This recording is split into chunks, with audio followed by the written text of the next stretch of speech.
सांग माने मु स्मिता स्मिता किचन ओडिया को आपण मानक समस्त अनेक अनेक स्वागत। मुझे आपण मान सहित शेयर करी बीटरूट मंडा पिठा जोटा खाइबा को बहुत स्वादिष्ट लगी थाए। छुआ बड़ा समस्ते खाईपर जी बीटरूट न खाऊे आपण जदि एमती प्रस्तुत करदेवे ताहले से मध्य नाही करेनि खाइबा को। आशा करुँच आपण मानक रेसिपीटी भल लगे। जदि भल लगे मो चैनल को लाइक करेंगे, सांग मान सहित निश्चय शेयर करेंगे।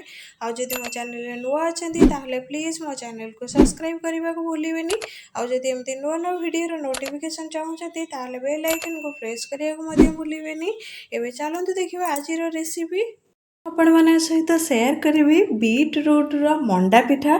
आपण माने बहुत प्रकार मंडा पिठा खाई किंतु बीटरूट थारे मंडा पिठा खाई देखिए बहुत स्वादिष्ट लगी थाए। मुझे आपको देखी नौ कौन सामग्री मु व्यवहार करी मुझे तीनोटी बीटरूट यूज करी मु भल से चोपा छड़े नहीं और छोट छोट कर काटी नहीं। प्रथम आम बीटरूट को ग्राइंड करी नवा। बीटरूट को एबे मु ग्राइंड करी नहीं। आपण माने बीटरूट रे पानी रो परिमाणटा मापिकी देबे कारण आमे एथरे सुजी यूज करिबा। तो मु एतिकी सुजी व्यवहार करिछि। एटा 200 ग्राम रो सुजी अछि। एई गिना रे ही मु 2 गिना पानी देकी बीटरूट को ग्राइंड करी नेछि। ग्राइंड कला परे आपण माने भल से छणा सहाय्य रे पानी को छाणी नेबे। एबे चलंतु आमे बीटरूट रो मंडा पिठा किपरि प्रस्तुत करिबा सेटा मु आपण मानको देखै नेबी। बीटरूट मंडा पिठा प्रस्तुत करने आम जो बीटरूट पानीटा रखी सेटा मुझे गैस ऑन करके बसई नहीं। एवं आम ए आवश्यक अनुसार चीनी देदेबा। आपन को जेतिकी मीठा खाइबा को पसंद आपण से अनुसार चीनी परिमाणटा नेबे। आम आवश्यक अनुसार लुण दे नबा। पिठारे बहुत भल बास्ना आसवाई मुझे अल्प किसी पान मधुरी व्यवहार करी। आपण माने पान मधुरी जगार गुजराती व्यवहार करि। आमर बीटरूट पानीटा बहुत भल से फुटिलानी। एबे मु ए टाइम रे अल्प टिके गुआ घी व्यवहार करुँची कारण आम सुजीटा जंतीबा। तो गुआ घीटा पकेले आमर पूरा स्मूथ रहिबो। आउ जंतीले आमर बिल्कुल गोटा गोटा टाइप रहिबनी। एबे आमर भल से फुटिगलानी पानीटा। एबे आम जो सुजी रखी ताकू एबे पकई नबा। आपण माने सुजीटा पकेला परे सांगे सांगे बिल्कुल भी घांटीबेनी, गोटे मिनिट वेट करिवे। एबे पूरा आमर गोटे मिनिट हो गलानी। एई टाइम रे आपण माने गैस रो फ्लेम टी लो को नहीं आसीबे। एको एबे भल से आमे घांटी नबा नचे तळु सुजीटा आमर लागी जिवो। सुजीटा पूरा भल से जंती हो जाइए। एबे प्रथम आम गैस को बंद करी नबा आ मिनिमम 5 मिनिट पर्यंत वेट करेंगे जे भल से टिके ठंडा हला पर्यंत। जंतुणी के बाहर को काढ़ीबार एबे आमर पूरा 5 मिनिट हो गलानी। एबे प्रथम आम अल्प टिके एमती पानी हाथ आपण मैंने हो पानी हाथ होइकी जंतुणी को पूरा भल से चकड़ी नेबे। ताहले आपणकर पिठाटा पूरा नरम प्रस्तुत हबो। आउ आपण जेतेबेले मंडा पिठार शेप देबे सेटा पूरा भल शेप रो बनिबो। नचेत आपण जदि भल से आपको स्मूथ रे न चकड़ुचंती ताहले बिल्कुल भी पिठा भल शेप रो प्रस्तुत हबनी। एबे देखंतु आपण माने पूरा भल से मु चकड़ी नेइची। एबे चलंतु आमे मंडा पिठा प्रस्तुत करिबा। मंडा पिठा प्रस्तुत करिबा पई देखंतु आपण माने एमिदी गोटे छोट गुळा मु नेइची। आपण माने जेतिकी भी चकड़ी थांतु जो शेप रो मंडा पिठा आपण माने प्रस्तुत करिवे सेही शेप रो ही आपण माने नेबे।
सेतिकी जंतुणी रे मोर 10टी मंडा पिठा हैला।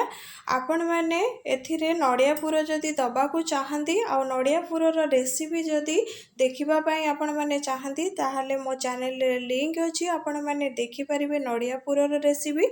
मु एथिरे नड़िया पुर ही व्यवहार करिछि। एबे चलंतु आमे प्रथमे मंडा पिठा को सिझेइबा। बीटरूट मंडा पिठा को सिझाई मुझे गोटे ओसारिया डिश नहीं से मु पानी देकी गैस ऑन कर एबे हमर पानीटा पूरा भल से फुटीगला। एमती छणा मु व्यवहार कर परिबा छणा। या द्वारा आमर पिठाटा बहुत भल से सिझीज। देखो आपण मैंने ऊपर केते भल से बांफ आसूची। एबे आमे सबुतक मंडा पिठा ऊपर दे नेबा।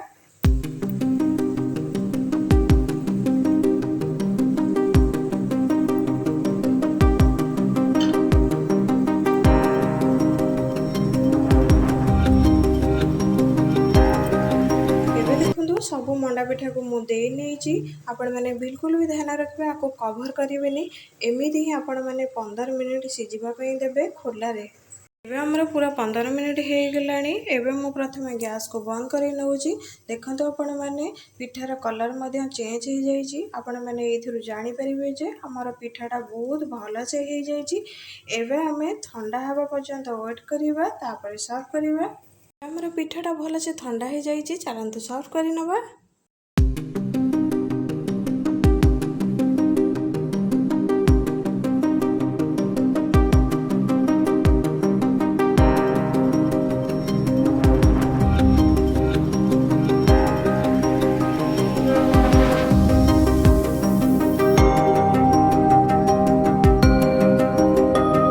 बीटरूट मंडा पिठा एबे आमर बनिकी रेडी हो जाइए। देखा जाउची देमिति केते सुंदर देखंतु आपण माने देखा जाउची सेमिति खाइबाकू मध्य पाटिकी लागिवो। आशा करूची आपण मानको रेसिपीटी भल लागिवो। जदि भल लागिवो मो चैनल को लाइक करिवे, सांग मानक सहित निश्चय शेयर करिवे। आ जदि चैनल रे नुआ अछंती ताले प्लीज सब्सक्राइब करबा को भूलिबेनी। आ जदि एमिति नुआ नुआ वीडियो रो नोटिफिकेशन चाहउचंती ताले बेल आइकन को प्रेस करिया को मध्य भूलिबेनी। एबे रहूची जय जगन्नाथ। आसीबी आ गोटे नुआ रेसिपी नहीं। नमस्कार।